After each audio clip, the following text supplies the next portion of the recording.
In recent years, the classic tornado alley stretching from Texas to South Dakota has been relatively quiet when it comes to big tornado outbreaks. That changed late last month when at least 130 tornadoes were observed there from April 25th to 28th. Here's a look at all of April 2024. The preliminary count of 300 tornadoes would be the second most on record for any April, a month when the average is about 180. The outbreak at the end of last month, which focused on the Great Plains, was the worst of the year so far and caught my attention for two other reasons. First, it's rare for the word tornado to appear in official hourly observations, which are mainly taken at airports. But on April 26th, a tornado formed pretty much right at the Omaha, Nebraska airport, forcing it to close between 5 and 6 p.m. local time. And here's part of the coded observation from the airport at 5:23 p.m. First is the airport code, followed by the date and time.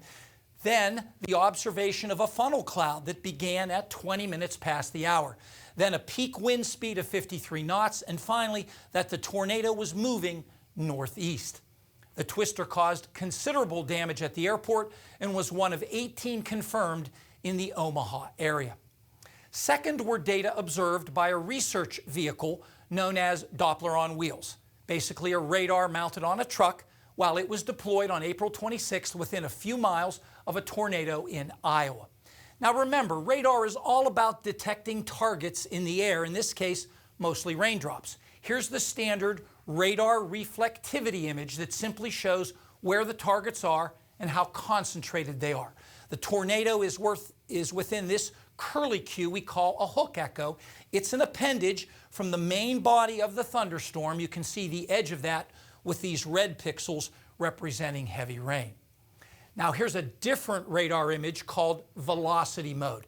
Now the colors represent the speed at which targets are moving. The dollop of dark green pixels indicate targets moving right to left. The nearby batch of red pixels indicate targets moving left to right.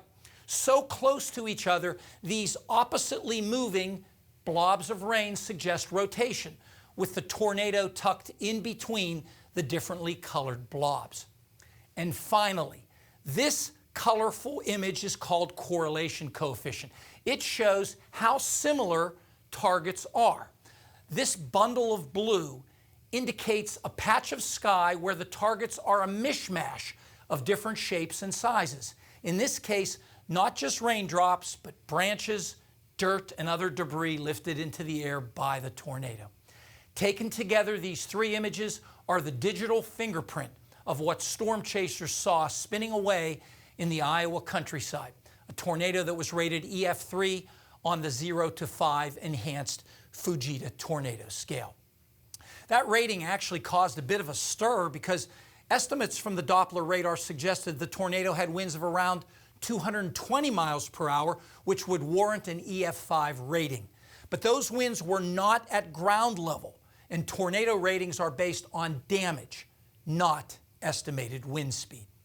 Stay tuned. Our extended forecast is next.